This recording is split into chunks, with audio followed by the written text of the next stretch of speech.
Hi everyone. I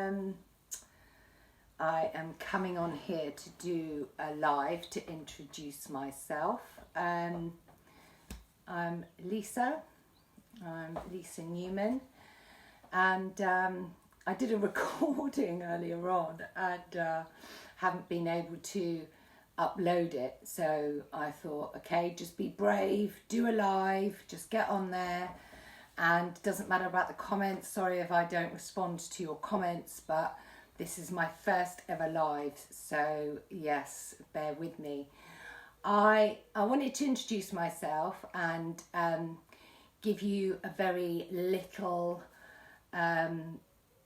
update or insight into my journey, and a little bit about why I'm doing this group. And I think the biggest thing to say is that why I'm doing this group as we're coming out of lockdown is I see a lot of my friends that are struggling, suffering, and going through that angst and anticipation about coming out of lockdown and how much weight I've put on and can I go on a quick fix diet and what is out there for me, and fear of getting the body out and my heart.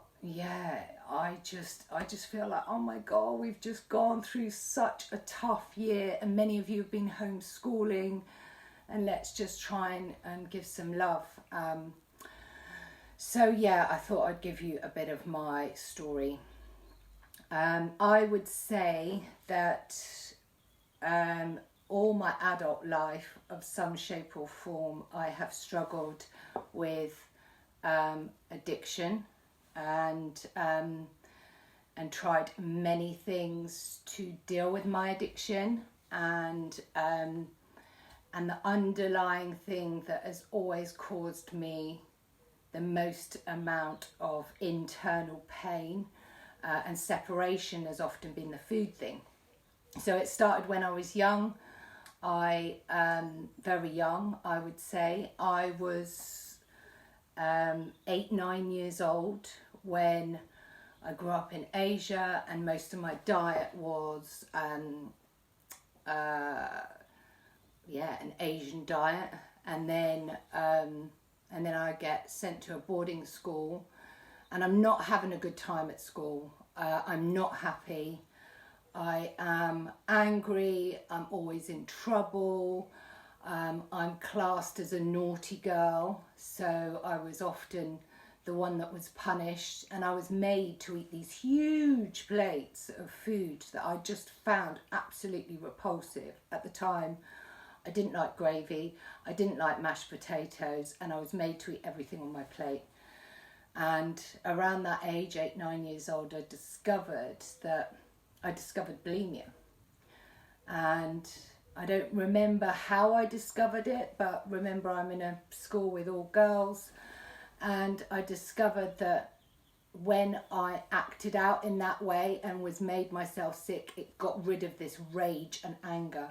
So at the time there was nothing to do with my body, it was nothing to do with weight, it was everything to do with the pain that I felt inside and not able to express it, and it worked, and I didn't know it worked, and I never consciously thought, oh, this works to stop my feelings. I don't think that was in our language. It certainly wasn't the norm to talk in that way. We certainly didn't have learning or books. It was just my coping mechanism for the pain that I felt inside.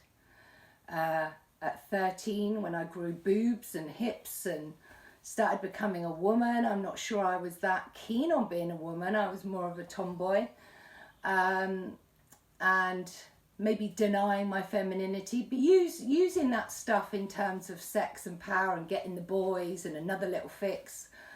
But the food and the body stuff ramped right up, and along came the diets and trying various different things. And I can remember, having a couple of girls at school where we would send away to this diet, and we're like, oh, we're only going to eat eggs today, or we're only going to have cabbage today, and having all these weird things that we tried. But Around that age, I also discovered alcohol and other drugs. I do see alcohol as a drug, and that worked for a bit. You know, it took me out of myself. I was able to be silly, and you know, I was quite promiscuous, and it was like fixing myself with all these pleasures, because ultimately I wanted to feel bliss and ecstasy and anything preferably up there, to avoid feeling anything that was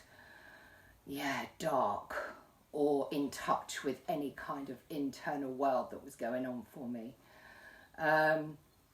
By 16, I left school at 16, and around that time that there was a whole party scene. I do remember before that going on holiday with my parents in Thailand and discovering in the chemist there that they sold these pills that were slimming pills. And I soon discovered that I didn't eat all day. And I thought, oh my God, I have found the answer to all my problems. If I could take these pills for the rest of my life, I would be all right. Because the binging, the purging, the restricting, the trying to use exercise was already there. So I definitely looked into, by the time I was 16, I was into drugs. Anyway, it was all high party, dancing, fun stuff. But by the time I was 24 and I was in rehab, and by then I was on heroin and crack cocaine, and I didn't think that the food stuff was an issue. And it wasn't until I got clean, and I remember being about a year clean. I was in Brighton. I remember walking through town and my legs were chafing together, and I'd put on quite a substantial weight really quickly, and I could not stop having sugar. And I can remember this specific occasion where I was going to go and see a really good friend, and it was going to be a celebration. I was really looking forward to it. Maybe I had some anxiety, but I couldn't stop going to the supermarket or newsagent to get some more chocolate. And I knew it was insane. It felt like the same kind of things as when I was on drugs. I'll try and keep this short, but I got clean for 18 months, and then I relapsed, and then some circumstances got me clean again. And I remember somebody saying it's an inside out job. And I thought, that might be the case for you, but for me, I'll work on the inside when I have the body that I see as desirable, and of the weight that gives me the worth that I then can show up for the world. In that 7-year period, I did go to the gym all the time. I was going 2 hours a day. I would go for long periods of time of restricting and not eating, and then I would find myself back in the food, back in the bulimia.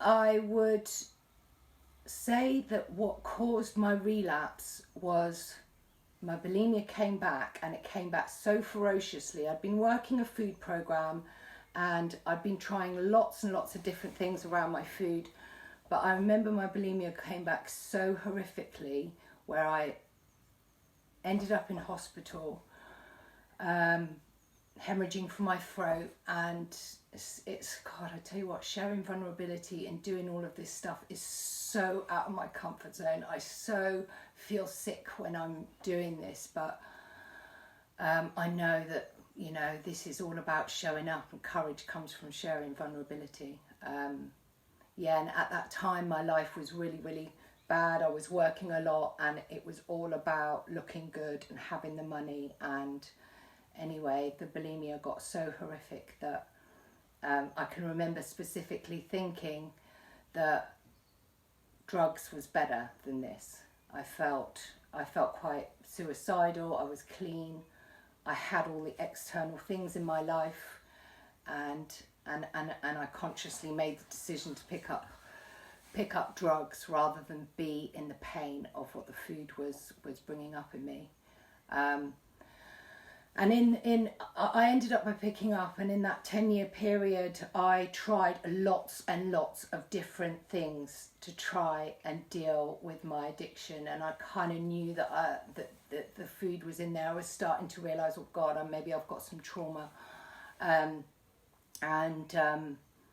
I went and stayed in ashrams and went and saw shamans and hypnotherapists, and would try various different diets, and I looked into nutrition on a real deep way and went biodynamic, organic, raw, plant-based, and then I'd go keto, and then I'd go paleo, but the drugs was always there.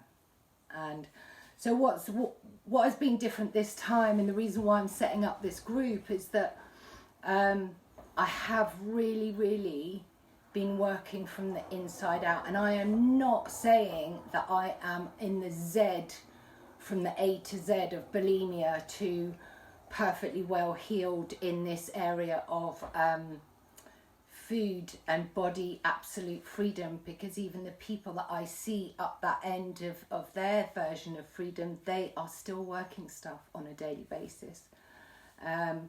But what my intention is for this group is to be able to share some of my knowledge, some of my experience, do some breathwork stuff, understand some mindfulness stuff, that what I have done differently this time round in my recovery has been working on that inside, working on the darkness, on the trauma, on the shadow work, on the inner child or the little self, and giving that a voice, and I believe that that's a lifetime work, and I hope to be able to offer some of that stuff here on this group. So as I said, I'm going to do a couple more lives over the weekend, some of which talking more about what is going to be coming up. Oh my God, this is so scary to do this, but I know that like my higher power, my higher self, this internal heart, something that is getting me to create hopefully a space where we can have a community, have love, have support, and maybe break free from some of that struggle and suffering that I know only too well, and I'm certainly in full awareness that it is in the daily incremental stuff that we start being in touch with our inherent worth. Yeah, I am sending you all loads of love, and with that, have a lovely evening. Thanks.